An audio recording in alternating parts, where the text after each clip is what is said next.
Last class में तुम लोग को मैंने क्या बताया था कि एक कंडक्टर का, मान लो कोई भी कंडक्टर इस तरह से, ये मैंने करवाया था ना,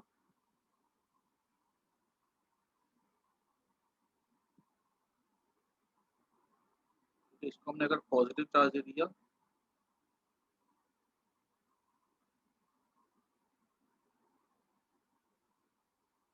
तो इसके बाहर इलेक्ट्रिक फील्ड क्या था,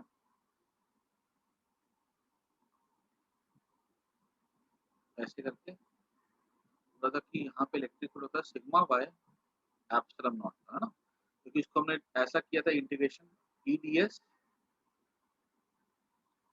ये टॉपिक था लास्ट क्लास में हम लोगों ने किया था, electric field due to conductor.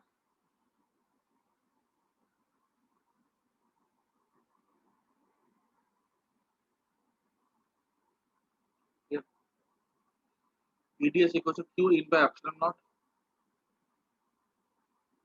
E D S हो जाएगा ई इंटू, इसको हम लोगों ने तीन पार्ट में, इसको हम लोगों ने किया था तीन पार्ट में ब्रेक। एक, दो, तीन, equals to Q in that is sigma D S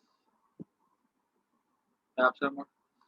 इसको लिख सकते हम लोग E vector dot D S, E vector dot D S, E vector dot D S. Clear?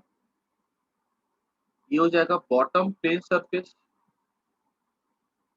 Top plane surface, curve surface. Bottom, यहाँ पे electric field है ही नहीं, ठीक है, तो यहाँ पे इलेक्ट्रिक फील्ड जीरो हो जाएगी, तो ये वाला पार्ट जीरो हो जाएगा।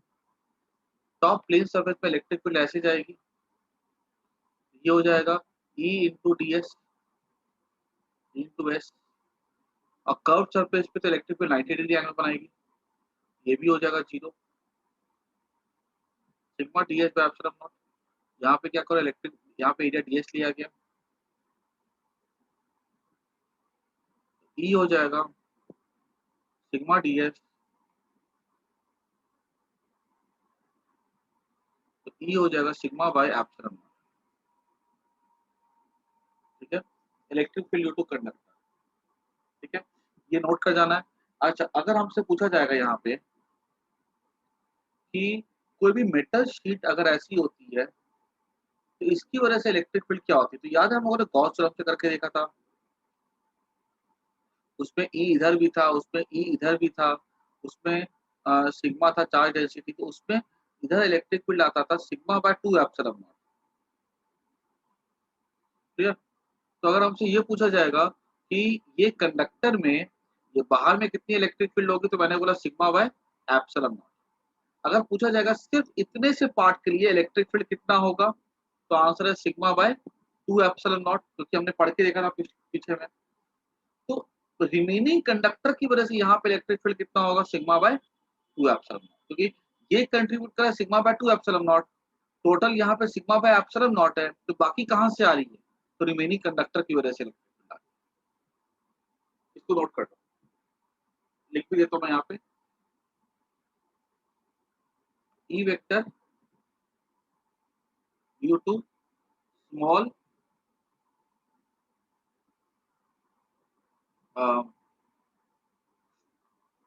एरिया, वो तो sigma by two epsilon naught. Therefore electric field due to remaining area जो हो जाएगा सिग्मा बाय टू एप्सिलॉन। तो वो समझ में आ गया इतना? Yes sir. ठीक है, इसको नोट कर जाओ।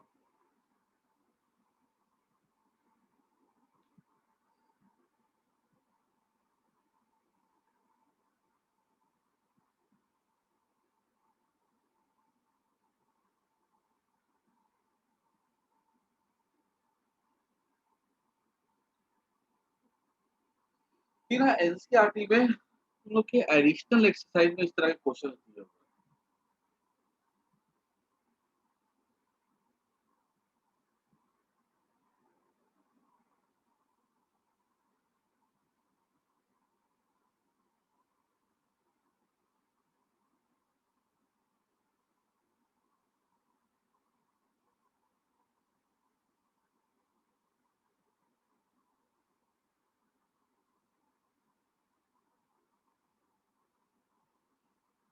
तो आगे बढ़ते हैं हम लोग।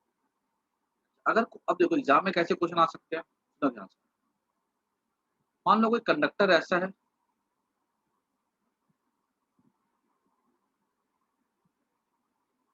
यहाँ पे होल है, ठीक है, खोखला है, यहाँ पे प्लस चार्ज है।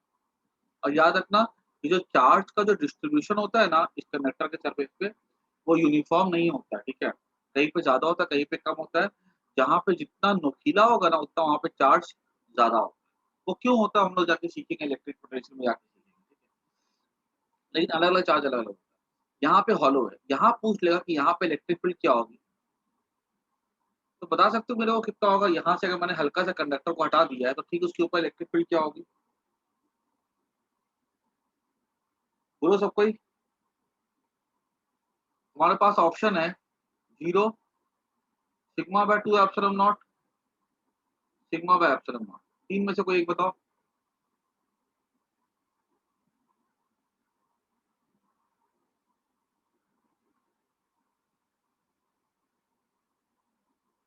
बोलो।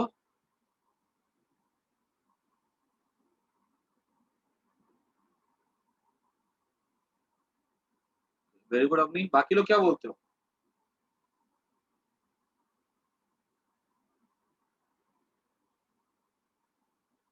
ठीक है, दुर्गा जीरो कैसे होगा, कंडक्टर के बाहर है ना पॉइंट तो। मैंने क्या बोला, कंडक्टर के बाहर इलेक्ट्रिक फील्ड कितना होता है, सिग्मा बाय एप्सिलॉन नॉट होता है। जिसमें कि ये वाला पार्ट कंट्रीब्यूट करता है हाफ, और बाकी वाला पूरा पार्ट कंट्रीब्यूट करता है हाफ। ये वाला पार्ट तो मैंने निकाल दिया चार्ज यहाँ से, तो इसका जो हाफ था वो तो खत्म हो गया। बचेगा क्या, फिर सिग्मा बाय 2 एप्सिलॉन बचेगा ना। तो दिस इज आंसर, ऐसा। ठीक है। अच्छा, एक बात बताओ मेरे को सोच करके कि ये ना, ये मैं बताऊं जो मैं पूछने जा रहा हूँ ना मैं, एक टफ क्वेश्चन है, ठीक है। लेकिन तुम, अब मुझे भरोसा है कि तुम अच्छे से आंसर दे सकते हो क्योंकि तुम्हें कंसेप्ट आ गया, ठीक है। तो बताओ मेरे को कि मान लो कि अगर यहाँ पे एक चार्ज है, ठीक है, तो ये जो चार्ज इस चार्ज के ऊपर फोर्स एक्सर्ट करता है, ठीक है, ये अपना इलेक्ट्रिक फील्ड क्रिएट कर रहा है, ये वाला चार्ज, और ये वाला भी इलेक्ट्रिक फील्ड क्रिएट कर रहा है। तो एक चार्ज, ठीक है, क्वेश्चन तुम्हारे सामने ये है, सिंपल से क्वेश्चन ये है, अगर हमने एक चार्ज को रखा, क्यों, तो वो अपने ऊपर कितना फोर्स एक्सर्ट करेगा due to its own electric field. क्या कभी करता है ऐसा, एक चार्ज अपने ही इलेक्ट्रिक फील्ड की वजह से अपने ऊपर कभी फोर्स एक्सर्ट करता है, यस या नो? No sir. कभी नहीं करता, ठीक है। याद रखना है कि कोई भी चार्ज अपना अपने इलेक्ट्रिक फील्ड की वजह से अपने ऊपर कभी फोर्स नहीं करता, वो दूसरे के ऊपर फोर्स करता है, ठीक है। अगर मैं तुमसे पूछूं, यहाँ पे ना ये प्लेट है, ठीक है, ये का, काफी अच्छा क्वेश्चन में, कंसेप्चुअल क्वेश्चन में आता है, ठीक है ये। और मैंने यहाँ पे छोटा सा पार्ट लिया, चार्ज डेंसिटी सिग्मा यहाँ, ठीक है, प्लस प्लस प्लस। तो यहाँ पूछा जाएगा कि इसके ऊपर जो फोर्स होगा, इलेक्ट्रोस्टैटिक फोर्स, वो कितना होगा, sigma bye 2 epsilon not into, यहाँ पे इसका मान लो एरिया है डी ए, तो electric field into charge, charge यहाँ पे हो जाएगा सिग्मा इनटू डी ए। ये आंसर होगा इसको, या ये आंसर होगा? What is the force on this small element, option one और ऑप्शन टू, क्या बोलते हो? थर्ड मैं तुमको देता हूँ जीरो,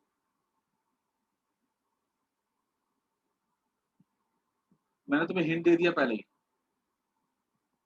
चलो बाकी लोग क्या बोलते हो, सबको दो आंसर।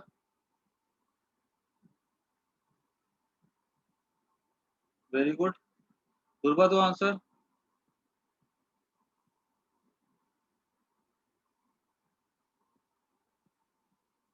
सही है,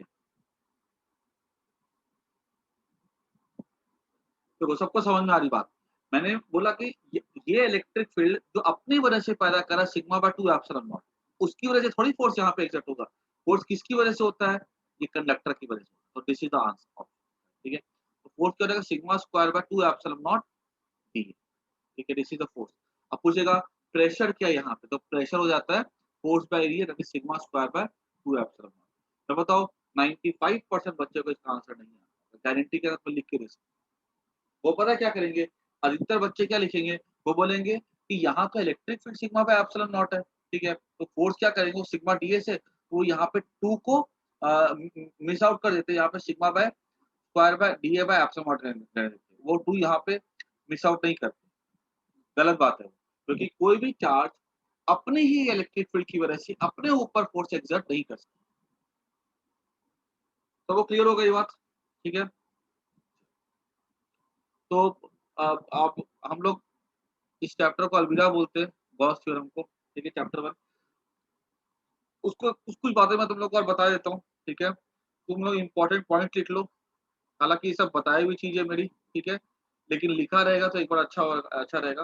पहली बात अ, जो मैं बार-बार पॉइंट रिपीट करता हूँ, क्या पॉइंट था? हियर यहाँ पे पॉइंट क्या था? E vector is due to all the charges, ठीक है? And Qi is charge inside only, ठीक है? ये स्टेटमेंट थोड़ा कॉन्ट्राडिक्टिंग लगता है, जब चार्ज इनसाइड है तो फिर इलेक्ट्रिक फील्ड सारा कैसे हो सकता है? तो हमको पता है कि वो बाहर वाला इलेक्ट्रिक फील्ड यहाँ पे 0 हो जाता है, गॉस वो फ्लक्स बनाता है। उसके बाद Gauss theorem is valid for any closed surface, ठीक है? It can be irregular also,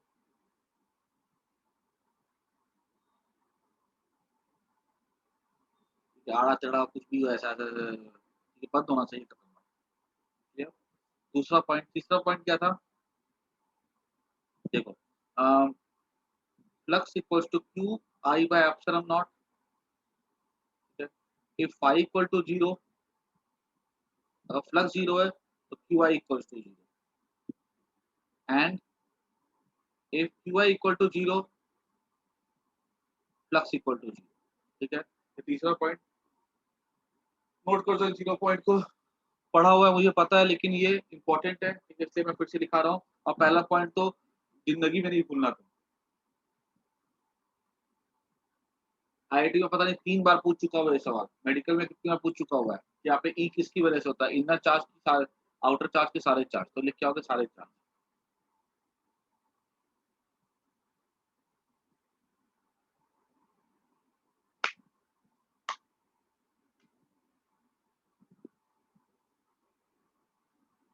sir वो थर्ड पॉइंट में इम्प्लाइज आएगा, मतलब ये वो क्या?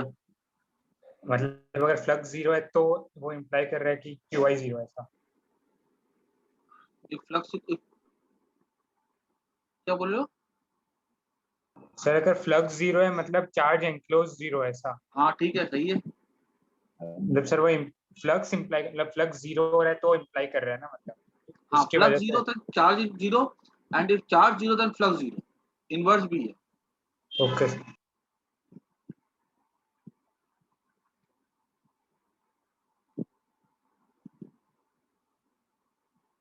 उसके बाद लास्ट पॉइंट एक है, fourth point, Q I by epsilon naught. इसमें क्या था? If E equal to 0 then phi equal to 0, अगर इलेक्ट्रिक फील्ड 0 होगा तो फ्लक्स भी 0 होगा, and if phi equal to 0, sorry,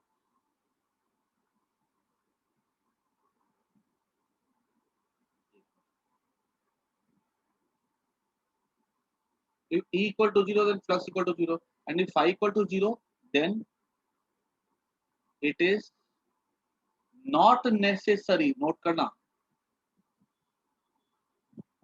that E equal to 0। अगर फ्लक्स 0 है तो देखो, मैंने पता है पहला स्टेटमेंट क्यों लिखा है, क्योंकि ये कंफ्यूजिंग वाला है, ये जो लिखा था।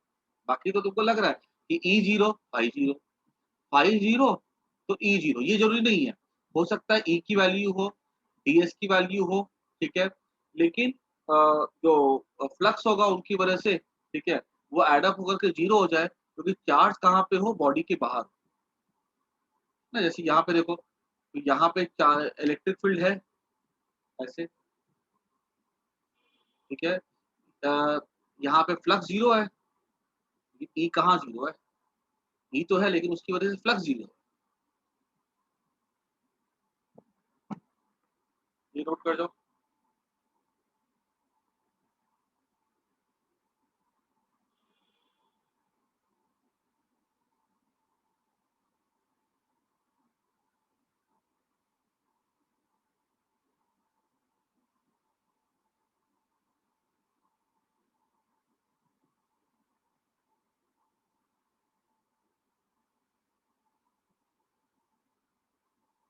ठीक है? सेम वे से तुम अपने लिए चाहो तो बना सकते हो, ठीक है? ऐसे कुछ खास इम्पोर्टेंट नहीं है आपके लिए। अगर ऐसा लिखा हो, तो हम क्या लिख सकते हैं? Qi equal to 0, if E equal to 0,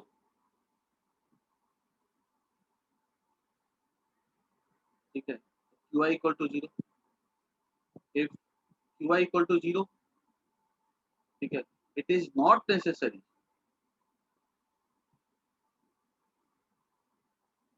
E equal,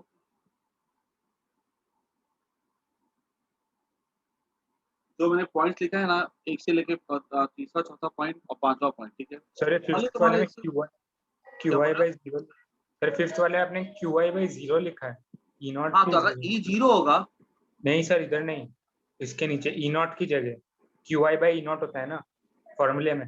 अच्छा,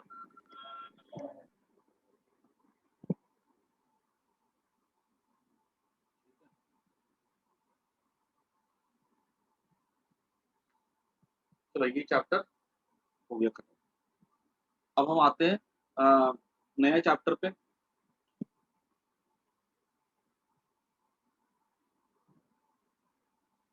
चैप्टर नंबर 2 है एनसीईआरटी, ठीक है? इस चैप्टर में हमको पढ़ना है, देख लो। देखो मैं ना तुमको इस चैप्टर में 2 पार्ट है हमारा। एक तो हमारा कैलकुलेशन वाला पार्ट होगा और एक हमारा फील वाला पार्ट है जिसमें कि हम डेफिनेशंस पढ़ेंगे। पहले हम लोग कैलकुलेशंस पढ़ेंगे, फिर हम फील वाले पार्ट में आएंगे, ठीक है? और इस चैप्टर में जो है ना, ये chapter mainly basically electrostatic potential energy का, ठीक है? इसमें हम लोग सीक्वेंस में, ठीक है, 4 चीजें पढ़ेंगे। एक electrostatic potential energy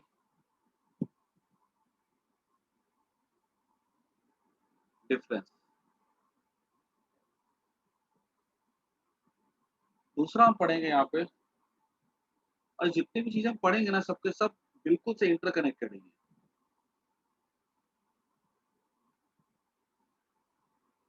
electrostatic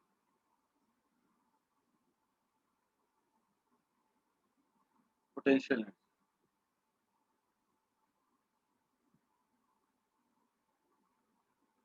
third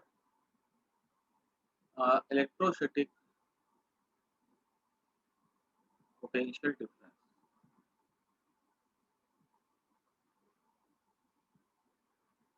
और चौथी इलेक्ट्रोस्टैटिक पोटेंशियल, ठीक है? ये हमको 4 चीजें पढ़नी है इस क्या कहते हैं चैप्टर में। क्योंकि तुम्हारे बुक में लगभग 4 या 5 पेज, 3-4 पेज में दी गई होगी, उसको मैं एक समझा करके ना बाकी सब मैं लिंक करके समझा दूंगा, ठीक है? ये तो ऐसा नोट करने की जरूरत नहीं है, इसको हमको पढ़ना मैंने बता दिया। अभी देखो हम लोग ये चैप्टर जो पढ़ने जा रहे हैं अभी, ठीक है? इसको पढ़ने के लिए हम लोग को सबसे पहले ना हमारा क्लास 11th का जो बेस वाला पार्ट है ना वो अच्छा होना चाहिए, ठीक है? जैसे कि हमको सबसे पहली बात तो पता होना चाहिए कि फोर्सेस जो होते हैं 2 तरह के होते हैं। एक होता है कंजर्वेटिव फोर्स,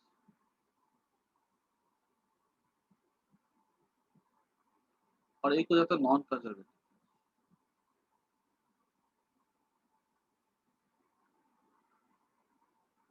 कंजर्वेटिव फोर्स में क्या होता है, जो वर्क डन होता है, काम की बातें खड़ी करते हैं हम लोग, work done in round trip is 0।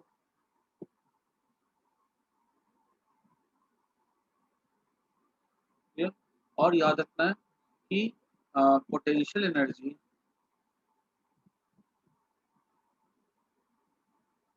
Can be defined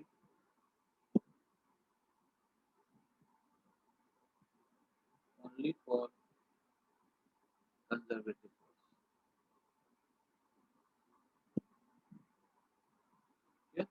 और यहाँ पे नॉन कंजर्वेटिव में क्या होता है, work done is not 0 in round trip, ठीक है, potential energy can not be.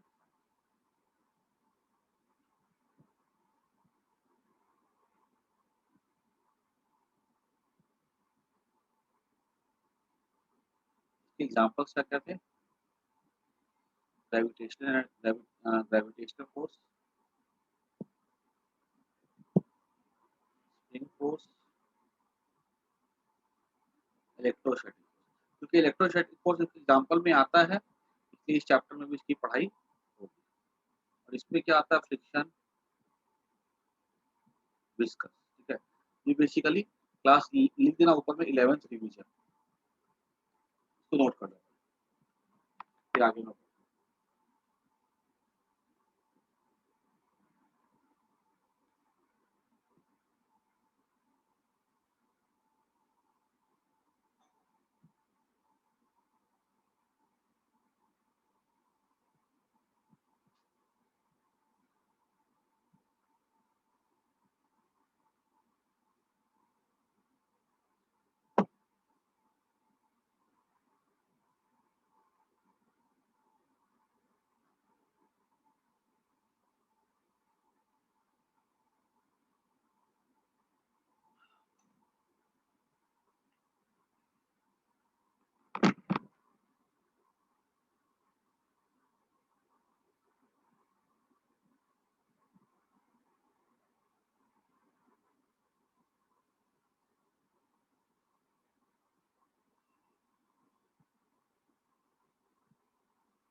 वो लिखा होगा।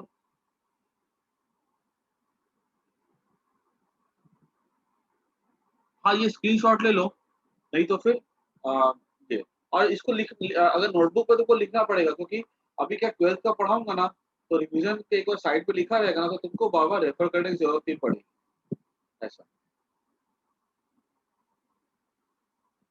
ठीक है।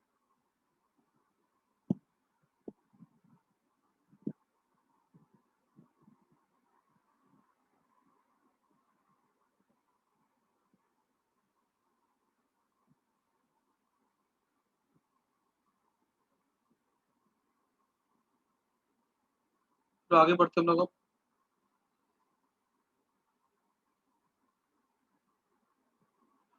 तो आगे क्या देखेंगे कि क्लास 11th से हमको और क्या चीजें पढ़नी है। पहली बात तो ये है कि change in the potential energy,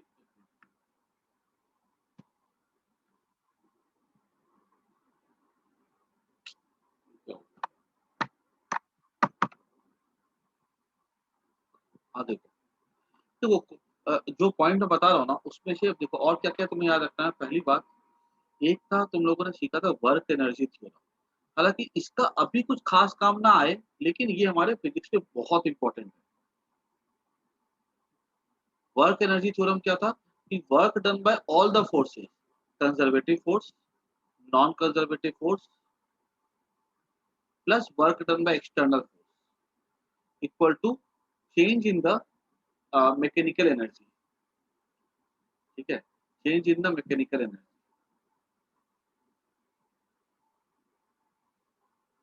E F minus, लिख सकता हूँ delta E F, delta E, ठीक है। ये delta E is change in mechanical energy, E is change in mechanical energy.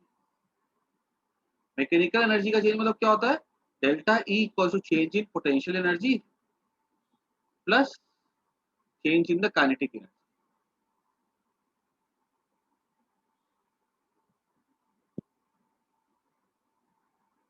ठीक है, उसके बाद दूसरा point,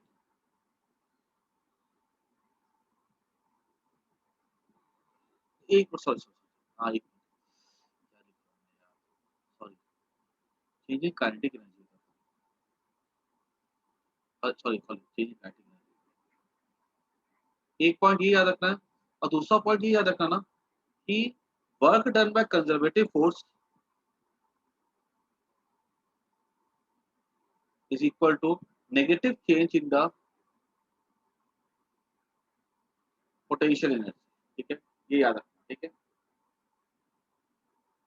work done by conservative force is equal to negative change in the potential energy.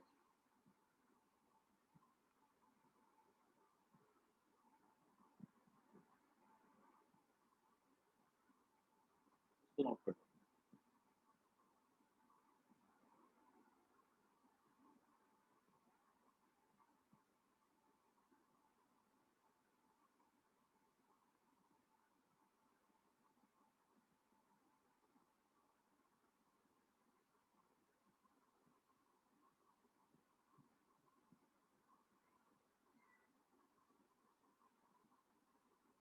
ठीक है, और तीसरा पॉइंट याद रखना,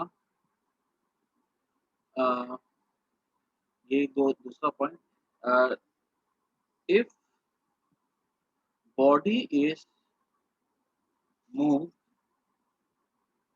very slowly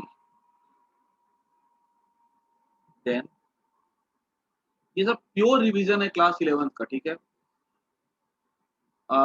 move very slowly then delta के इक्वल टू जीरो। अगर हमने बॉडी को बहुत धीरे धीरे मूव करवाया तो उसकी स्पीड में कोई चेंज ही नहीं हुआ। ठीक है, देन इस थ्योरम से मैं क्या बोल सकता हूँ, माइनस डेल्टा यू, ये तो हमेशा एप्लीकेबल है, and plus work done by non conservative force, work done by external force equal to zero. Also if W N C equal to zero, मतलब मान लो फ्रिक्शन विक्शन कुछ भी नहीं है, then work done by external force equal to delta U. कहने का मतलब ये है सिंपल भाषा में कि हमेशा एक बात ट्रू है कि work done by conservative force is always equal to negative change in the potential energy. और दूसरी बात तुम्हें क्या ध्यान रखनी है कि work done by external force, जैसे हमने कोई कार्य किया, हमने कोई काम किया, ठीक है, तो that work done by external force is equal to change in the potential energy. ठीक है, इसके लिए नो कंडीशन अप्लाइड है, इसके लिए कंडीशन अप्लाइड है। क्या क्या कंडीशन अप्लाइड है इसके लिए? पहली कंडीशन ये है कि नो एक्सटर्नल फोर्स होना चाहिए, नो क्या कहते हैं कंजर्वेटिव की कंजर्वेटिव, नॉन कंजर्वेटिव फोर्स क्या होना चाहिए? जीरो। फ्रिक्शन ये सब नहीं हो, अगर होगा ही नहीं तो उसके द्वारा वर्क कहाँ से होगा? और दूसरी बात क्या ध्यान में यहाँ पे रखनी है, body should be move slowly.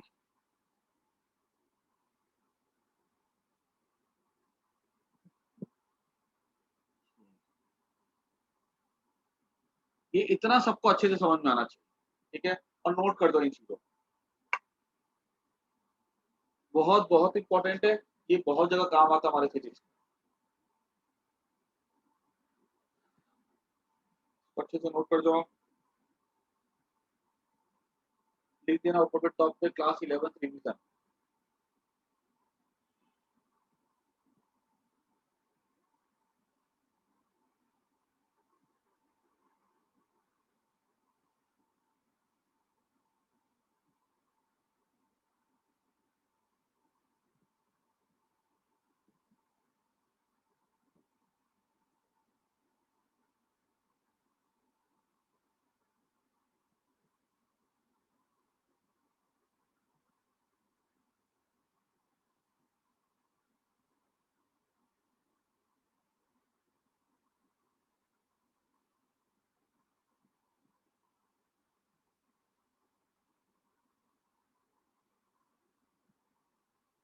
हो गया लिखा हुआ?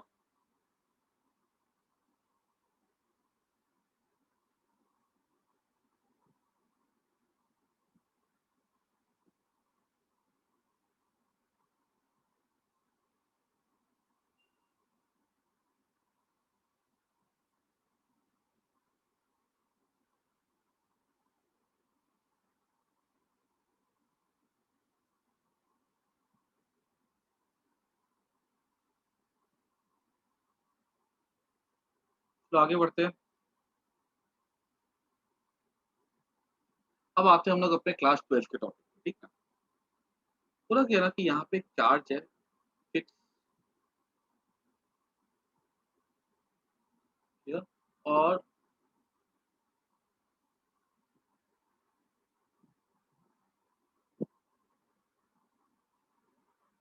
यहाँ पे ना एक चार्ज हमने रखा स्मॉल क्यू, ठीक है?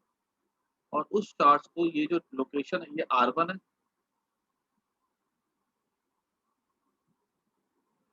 ठीक है? हम इसको यहाँ से लेके जाते हैं यहाँ तक की लोकेशन R2 तक की Q1 को, ठीक है? तो find change in potential energy of Q as it is taken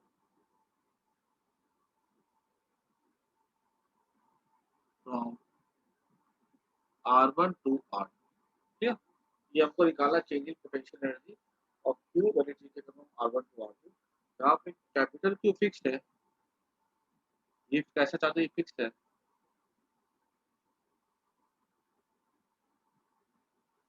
अब देखो अगर हम इस चार्ज को लेकर के जाते हैं, मान लो जैसे-जैसे हम इसको दूर लेकर के जाएँगे, एक बात आपको समझ में आती है कि चेंज इन पोटेंशियल एनर्जी निकालना है, तो हमको पता है कि चेंज इन पोटेंशियल एनर्जी निकालने के 2 तरीके हैं।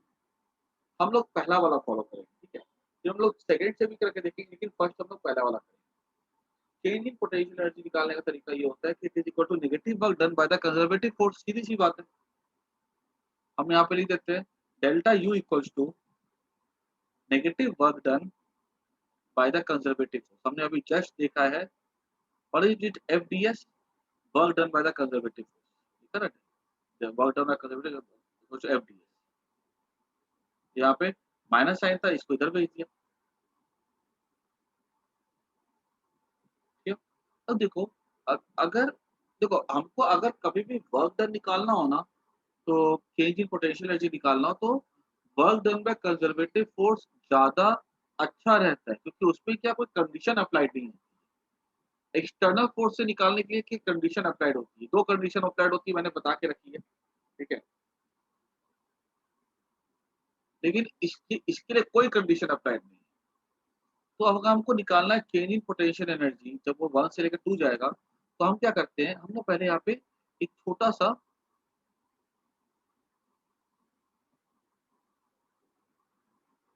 हम डिस्टेंस यहाँ पे लेते हैं x,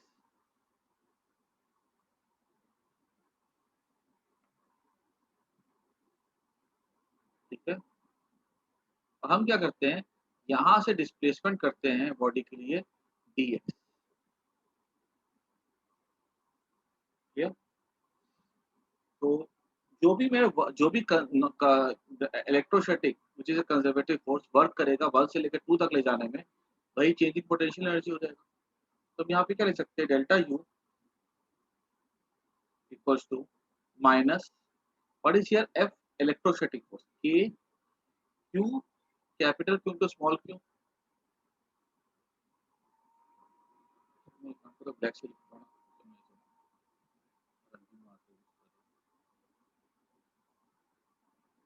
डेल्टा U हो जाएगा माइनस F को मैं लिख सकता हूँ K by x square, dot है, यहाँ पे लिख सकते हैं हम लोग dx, ठीक है? देखो x का ये x का डायरेक्शन है, ये ds का डायरेक्शन है। इधर एरो टुवर्ड्स x है और dx भी सेम है, यानी कि ये प्लस लेंगे तो ये भी प्लस लेंगे। और देखो इलेक्ट्रोस्टैटिक फोर्स रिपल्सिव होगा तो वो फोर्स इधर लगेगा ना, तो जो फोर्स और डिस्प्लेसमेंट डायरेक्शन एक ही है, तो आप कॉस 0 ले सकते हैं। ये हो जाएगा माइनस के, ठीक है, बाहर निकाल दो। कहाँ से कहाँ तक के लेके जाना है मेरे को, R1 से लेकर के R2 तक लेके जाना है। यहाँ ले सकता हूँ dx by, this implies that change in potential energy हो जाएगा माइनस के capital Q into small Q, और इसका इंटीग्रेशन हो जाएगा माइनस वन बाय एक्स। ना याद रखना कि integration of X to N क्या होता है,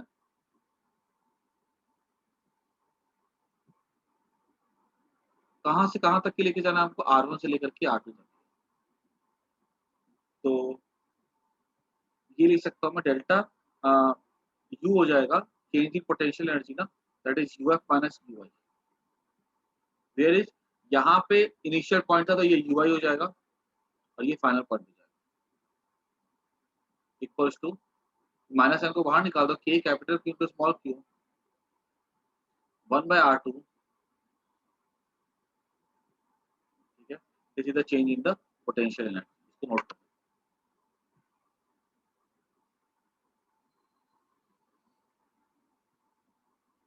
फटाफट इसको नोट कर दो, एग्जाम में आएगा 3 मार्क का, ठीक है, और इसी से बाकी तीनों चीजें हम लोग निकाल सकते हैं।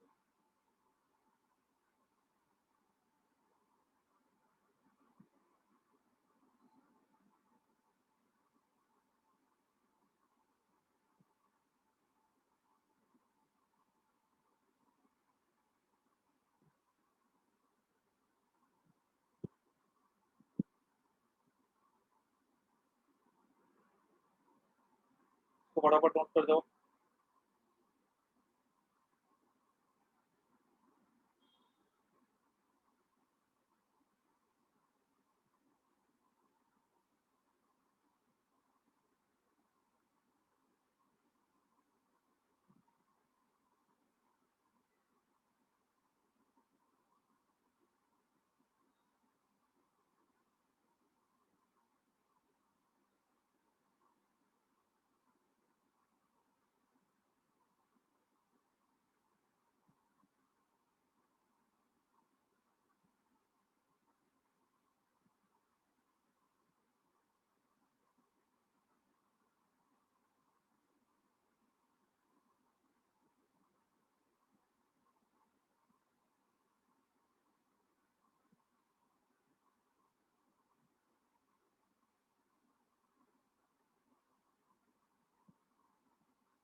सबको आगे समझ में,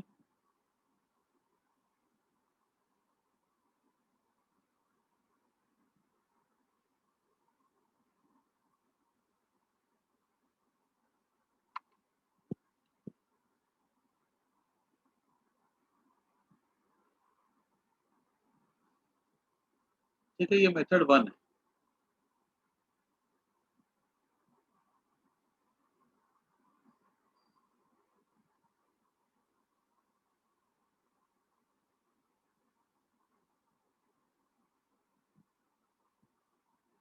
अब देखो, अगर मान लो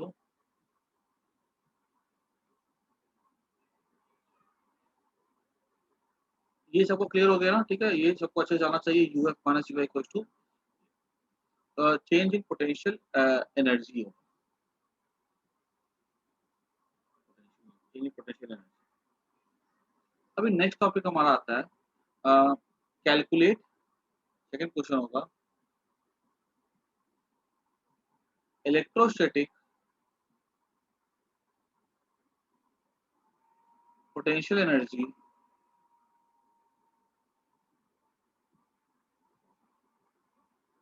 ऑफ चार्ज एट R1। तो चार्ज का पोटेंशियल एनर्जी क्या होगा, तो याद रखना इस चीज को।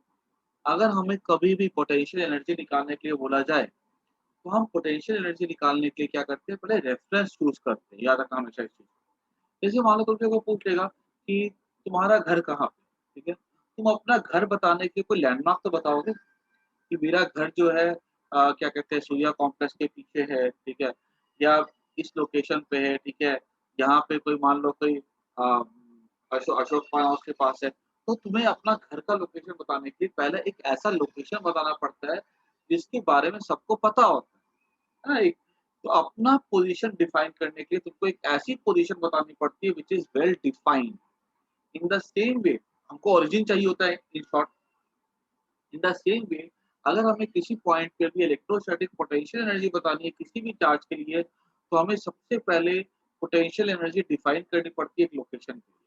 और ये पहली बार कुछ नहीं हो रहा है। क्लास 11th में तुम लोगों ने जब पढ़ा था अर्थ के बारे में, तो हम बोलते थे potential energy equals to mgh। जब बोलते थे हम लोग mgh, तो कहीं न कहीं बैक ऑफ द माइंड में तुम्हारे ये बात रहती थी कि हम सरफेस पे पोटेंशियल एनर्जी क्या लेते हैं? 0। जब तुम ये बात बोलते हो, किसी स्प्रिंग में पोटेंशियल एनर्जी हो जाती है हाफ px स्क्वायर। ये बोलने वक़्त कहीं न कहीं बैक ऑफ द माइंड में ये बात होती है कि जो मीन पोज़ीशन होता है, वहाँ पर पोटेंशियल एनर्जी हम क्या लेते हैं? 0। ठीक है? तो कहीं न कहीं हम पोटेंशियल एनर्जी को 0 मानते हैं, उसके बाद हम लोग किसी और पॉइंट की पोटेंशियल एनर्जी को वहाँ पे डिफाइन कर सकते हैं। ठीक है? तो यहाँ पे अगर मुझे डिफाइन करना है पोटेंशियल एनर्जी तो मैं कैसे करूँगा देखो?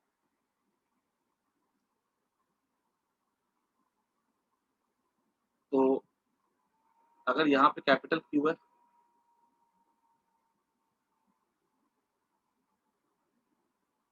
ठीक है? लोकेशन मान लो एक बार के लिए R1 के बदले R मान लेते हैं क्योंकि अ, R1, R2 तब माना जाता है जब 2 अलग-अलग हो, खाली हमको एक ही पॉइंट पे चाहिए। तो to find potential energy at distance R, we take potential energy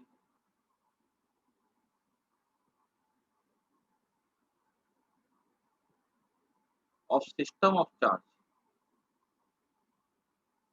to be 0 at infinity। Clear? हमने कहाँ पे माना है?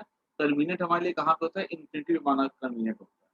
देयरफॉर अभी क्या लिखा था मैंने पीछे देखो, UF minus UI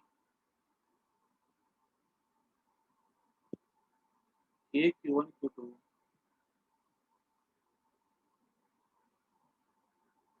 A capital Q to small Q,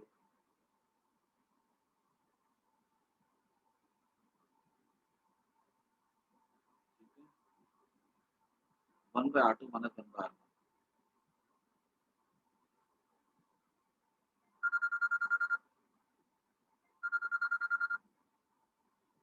ठीक है? एक मिनट, हेलो, ठीक है? तो इफ हमें कहाँ पोटेंशियल एनर्जी मानी 0 at infinity. If R2 equals to infinity then UF equal to 0, है ना? क्योंकि देखो ध्यान से देखो तो यूएफ कहाँ पे? यहाँ पोटेंशियल एनर्जी है। अगर हमने R2 को इंफिनिटी मान लिया, तो वहाँ पोटेंशियल एनर्जी क्या है? 0 है।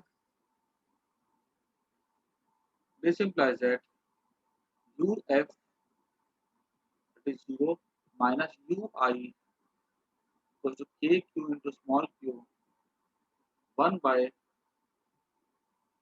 Infinity minus 1 by R. This implies that UI equals to minus के capital Q by R, k capital Q into small Q by R. ठीक है? यूआई को मैं क्या कर सकता हूँ? अरे यू रख देता हूँ क्योंकि अब तो एक ही यू है, पहले 2 थे, आई था, एफ था। तो this is the potential energy at location R. अभी 1-2 क्लास में खाली कैलकुलेशन का तरीका सीखते हैं, फिर हम लोग इसके डेफिनेशन पे आके इसकी थ्योरी भी करेंगे। इसको फटाफट नोट कर दो। मैंने 4 चीज़ें बताई थी, 2 चीज़ें मैंने पढ़ा दी हैं।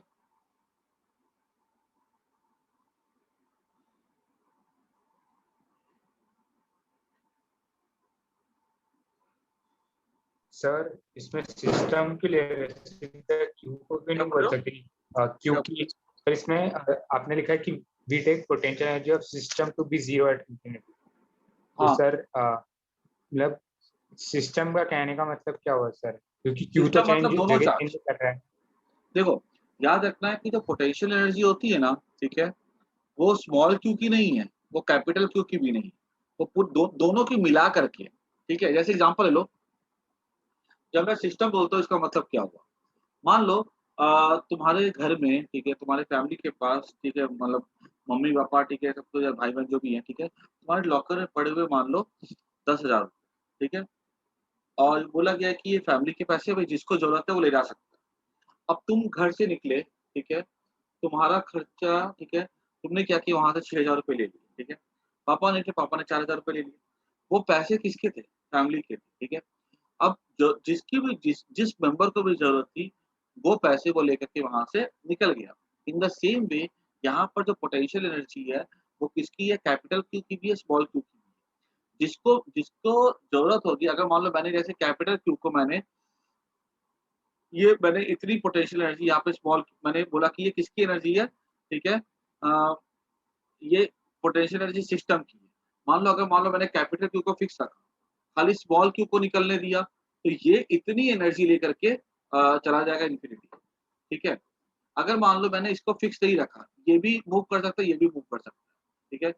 तो जो वेलोसिटी होगी, जैसे मान लो अगर इसको मैंने फ्री रखा, ठीक है, ये फिक्स है, तो इसको जो काइनेटिक एनर्जी मिलेगी हाफ एम वी स्क्वायर, वो किसको कितनी हो जाएगी? K Q into small Q by R हो जाएगी। ये फिक्स है, अकेले इसने ली। अगर मान लो मैंने दोनों को छोड़ दिया, ठीक है? तो दोनों क्या होगा? ये भी भागेगा और ये भी भागेगा। तब क्या होगी? एनर्जी टोटल इतनी ही है। तब ये लोग आपस में एनर्जी बाँट लेते हैं, ठीक है? फिर हम यहाँ पे मोमेंटम कंजर्वेशन अप्लाई करेंगे, ठीक है? इसकी वेलोसिटी मान लो v1 है, इसकी वेलोसिटी v2 है, ठीक है? तो हम लिखेंगे हाफ m1 इसका मास मान लो m1 है, v1 square plus half m2 v2 square equal to k cube to small Q by r। फिर हम लिखेंगे मोमेंटम कंजर्वेशन करेंगे। फिर जो एनर्जी जो डिस्ट्रीब्यूट होगी, वो डिपेंड करता है किसका मास कितना है, वो न्यूमेरिकली निकाल करके देखा जाएगा। तो ये एनर्जी सिस्टम की होती है, दोनों की मिला कर के होती है, अकेले की नहीं होती। किसको हमने रिलीज़ किया, किसका मास कैसा है, वो डिसाइड करेगा कि किसको कितनी एनर्जी मिलेगी। एग्ज़ाम्पल समझ में आया कि नहीं आया? बोलो हाँ या ना? Yes sir. ये एक बहुत इंपॉर्टेंट चीज़ है समझने की कि energy of the system and individual energy are two different things. इसको नोट कर जाओ।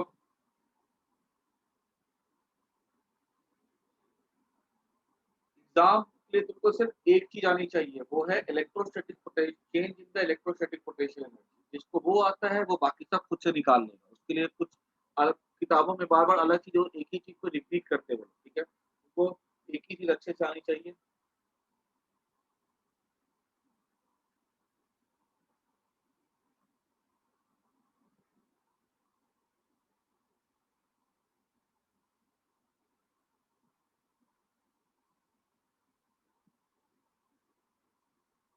इसको नोट कर जाओ।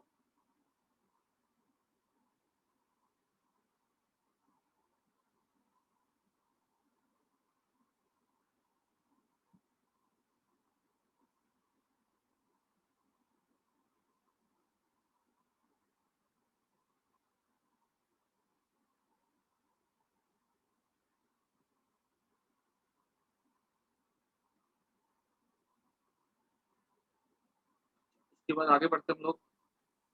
और सर हाँ, बोलो।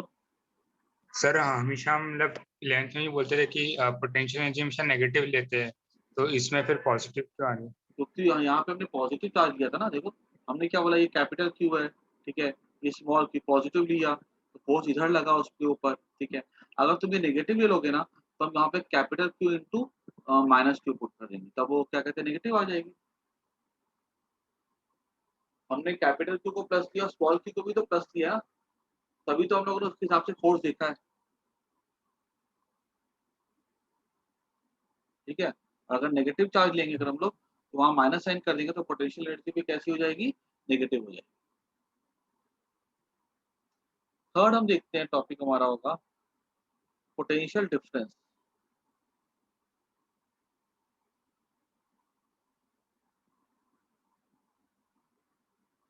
पोटेंशियल डिफरेंस कैसे निकालते हैं? देखो मान लो कोई चार्ज कैपिटल,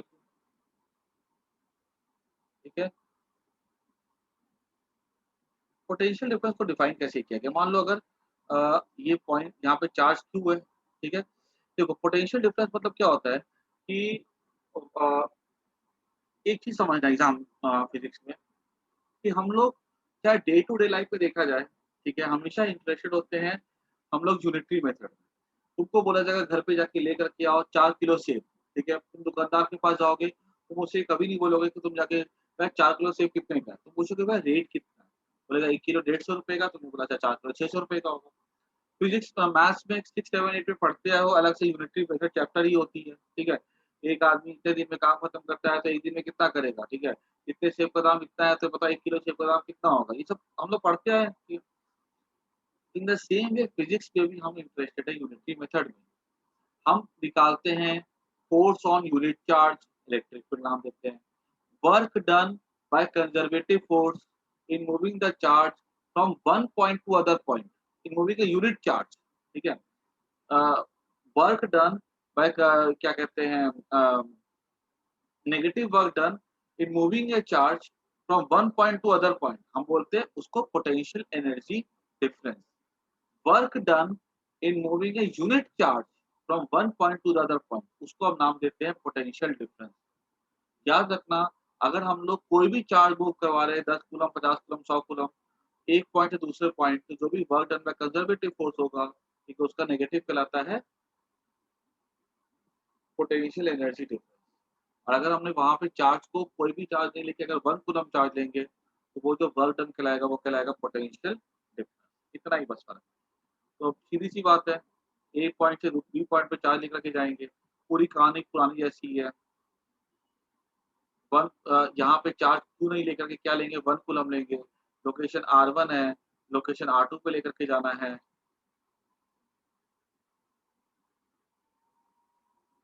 या तो पूछा जाएगा what is the potential difference between VB minus वीए, इसको ले सकते हैं हम लोग यूबी माइनस यूए, ठीक है, बाय क्यू, ठीक है?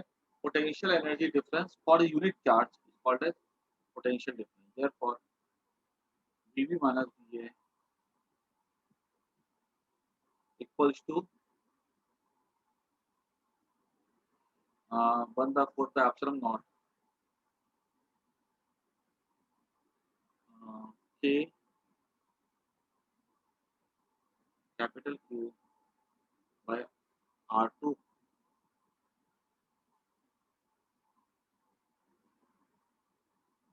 this is the answer. This is the potential difference. अगर एग्जाम में 3 मार्क का क्वेश्चन अगर आ जाता है कि पोटेंशियल डिफरेंस निकालो यार के बीच में, तो क्या करना है एग्जाम के लिए? ये जो डेरिवेशन किया ना मैंने, ठीक है? सब कुछ कर जाना, बस वहाँ पे क्या करना, ये पूरा करने के बाद ना स्मॉल q को नीचे भेज देना, ठीक है?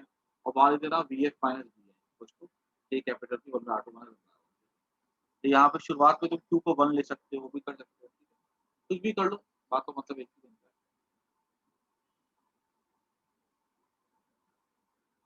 इसको नोट कर लो।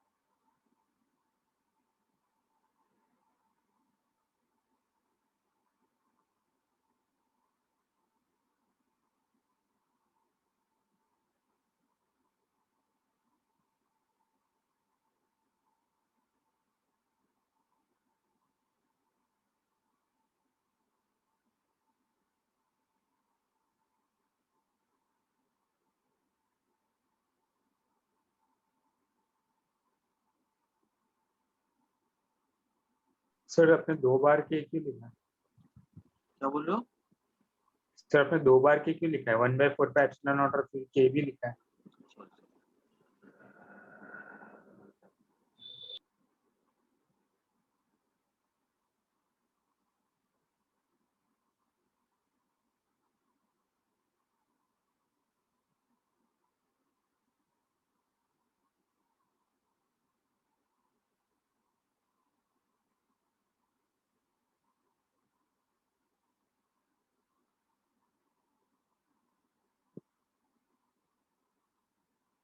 आगे देखते हैं लास्ट,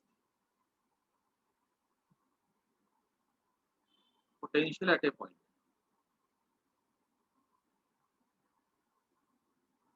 ये सब खाली आज मैंने कैलकुलेशन बताया इनको कैसे करते हैं, बाकी कल इसकी डेफिनेशन लिखवाऊँगा। पोटेंशियल कैसे निकाला जाए, कैपिटल क्यू है, स्मॉल क्यू है, ठीक है? तो पोटेंशियल कैसे डिफाइन किया जाएगा कि सेम वे से जैसे पोटेंशियल एनर्जी डिफरेंस और के लिए हम क्या करते थे, एक पॉइंट पे इन्फिनिटी पे ले लेते थे और वहाँ पे ले लेते थे कि पोटेंशियल एनर्जी 0 होगी, तो फिर हम किसी भी दूसरे लोकेशन के पोटेंशियल एनर्जी को निकाल सकते हैं। इन द सेम वे जब हमको पोटेंशियल डिफरेंस पता है, तो हम किसी भी इन्फिनिटी वाले पॉइंट पे मान लेंगे पोटेंशियल 0 है, हम किसी एक पॉइंट पोटेंशियल को निकाल सकते हैं, ठीक है? Potential at a point is calculated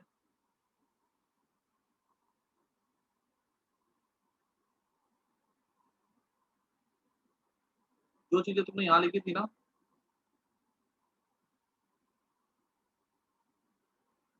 to find at distance r we take potential of a system to be 0 at infinity, ठीक है?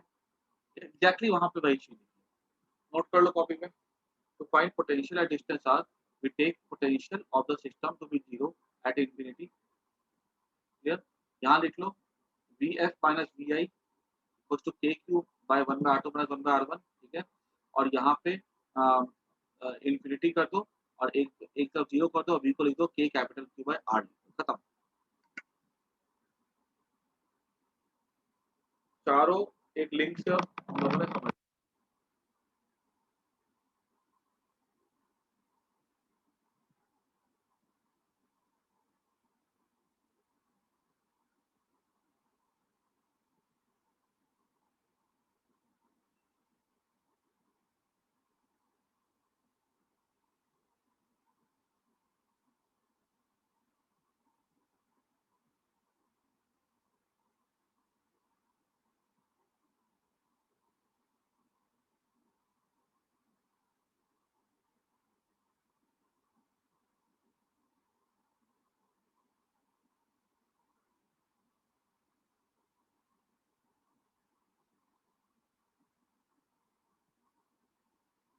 ठीक है? और ये चारों चैप्टर चारों टॉपिक कवर हो गए, ठीक है? हम लोग नेक्स्ट क्लास में इसके आगे फिर कंटिन्यू करेंगे, ठीक है? आज के लिए इतना काफ़ी है। Bye, take care.